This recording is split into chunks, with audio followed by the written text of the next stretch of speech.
নমস্কার, দ্য রিপোর্টে স্বাগত। ড্রেন কাটা নিয়ে দুই প্রতিবেশীর মধ্যে গন্ডগোল। দুই পরিবারের মধ্যে বচসা চলাকালীন প্রকাশ্যে বন্দুক বার করে প্রতিবেশীকে প্রাণে মারার হুমকি দিল আরও এক পড়শি। দক্ষিণ 24 পরগনা জেলার বারুইপুরের ঘটনা। বিস্তারিত জানবো, তবে তার আগে দেখে নেব গন্ডগোলের সময় অস্ত্র নিয়ে অভিযুক্ত ব্যক্তির তাণ্ডব।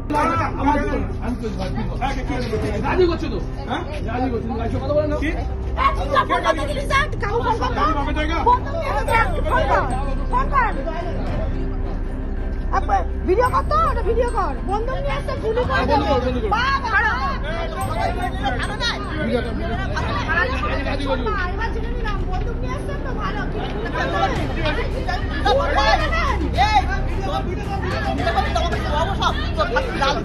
উল্লেখ্য, বারুইপুর মল্লিকপুর সুভাষ গ্রামের বাসিন্দা মিন্টু ঘরামির বাড়ির পাশে ড্রেন তৈরির কাজ চলাকালীন তার প্রতিবেশী বশির ঘরামি এসে ড্রেনের কাজে বাধা দেয়।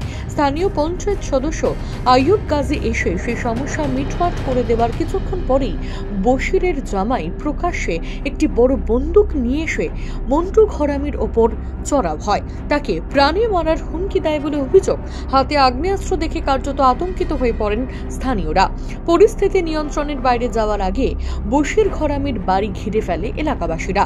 বারুইপুর থানায় খবর দেওয়া হলে ঘটনাস্থলে পুলিশ এসে বশির ঘরামির বাড়ি থেকে তার জামাই খোকন এবং একটি বড় বন্দুক উদ্ধার করে নিয়ে যায়।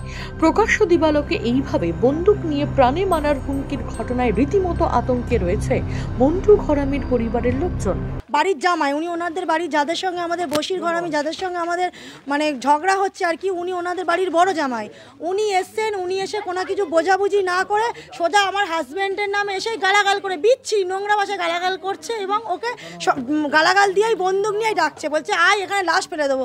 সঙ্গে সঙ্গে আমি ছুটে এসে কিছু একটা যদি হয়ে যায়, আমি আমার হাজব্যান্ডের হাতটা ধরেছি, ধরে এসেই মাত্র আমি ওনাকে বলছি যে ভাই আপনি বন্দুক এনেছেন, আপনি কি গুলি মেরে দেবেন নাকি, গুলি মেরে দেন নাকি, বলছি এখানে লাশ ফেলে দেবো বলে ওখানে আমাদের দড়ি মেপে ওনারা যে মিস্ত্রিরা যে কাজ করছিলেন ওনাদের এসেই মাত্র দড়িটা টান মেরে ছিঁড়ে ফেলে দিয়ে কতগুলো স্টিক, যেগুলো স্টিলের স্টিক, সেগুলো নিয়ে আমার বাড়ির কর্নারে একদম শেষের সাইডে, রাস্তার শেষের সাইডে সেগুলো জড়ো করে রেখে দিয়েছে, দিয়ে আসছে। আমি তখন বারবার পেছনে প্রতিবেশী যে ছিলেন, আমার জায়ের মেয়ে যে ছিল, ওকে বলছি তুই সবাইকে ফোন কর। ততক্ষণে অনেকে সদস্য সব সমাধান করে দিয়ে চলে গেছে। আবার বলি ওদেরকে ফোন করে ডাক, কারণ এখানে কিছু একটা হয়ে যেতে পারে। তারপর ওরা ফোন করলে এসে একদম সোজা মারামারি করতে একেবারে সবাই মিলে গ্রাম বাড়ি এসে আমাদের ওপরে ঝাঁপিয়ে পড়লো। না এটা অন্যায় হচ্ছে, ভুল হচ্ছে বলে আমরা পুলিশকে ফোন করলাম। পুলিশ এসে ওনাকে গ্রেপ্তার করে নিয়ে চলে গেছে এবং বন্দুকটা নিয়ে ঘরের মধ্যে লুকিয়ে রেখেছিল। আবার পুলিশ গিয়ে বার করে আরও কি আছে জানি না, ওনার শ্বশুর বাড়ি বশির ঘরামির বাড়ি বন্দুকটা থেকে উদ্ধার করা হয়েছে, ওখানেই বন্দুকটা লুকিয়ে রেখেছিল। আবার সবাই যখন বলতে লুকিয়ে রেখেছিল, রেখে আবার সবাই মিলে আসার পর আবার পুলিশকে ফোন করলে ওনাকে গ্রেপ্তার করে নিয়ে চলে যায়। ভয়ের মধ্যে তো অবশ্যই আছি, ভয় আতঙ্ক, আরও ঘরের মধ্যে কি আছে আমরা কি করে এখন জানবো। আমরা তো জানি না যে প্রতিবেশী ঝগড়া হলে তার মধ্যে যে এরকম অস্ত্র নিয়ে আসবে, এটা তো আমাদের ভাবনার বাইরে। যদিও প্রাক্তন সেনাকর্মীর পরিবারের দাবি আত্মরক্ষার জন্যই প্রাক্তন সেনাকর্মী বন্দুক নিয়ে এসেছিল। প্রকাশ্য দিবালোকে এইভাবে বন্দুক নিয়ে দাপাদাপির ঘটনায় আতঙ্কের পরিবেশ সৃষ্টি হয়েছে মল্লিকপুর জুড়ে। মাউনি রায়, দ্য রিপোর্ট, বারুইপুর। সমস্ত খবরের আপডেট পেতে লাইক করে সাবস্ক্রাইব করুন দ্য রিপোর্ট চ্যানেলটি। সেই সঙ্গে বেল বাটন প্রেস করতে ভুলবেন না। আপনাদের একটা সাবস্ক্রিপশন আমাদের জন্য অত্যন্ত মূল্যবান।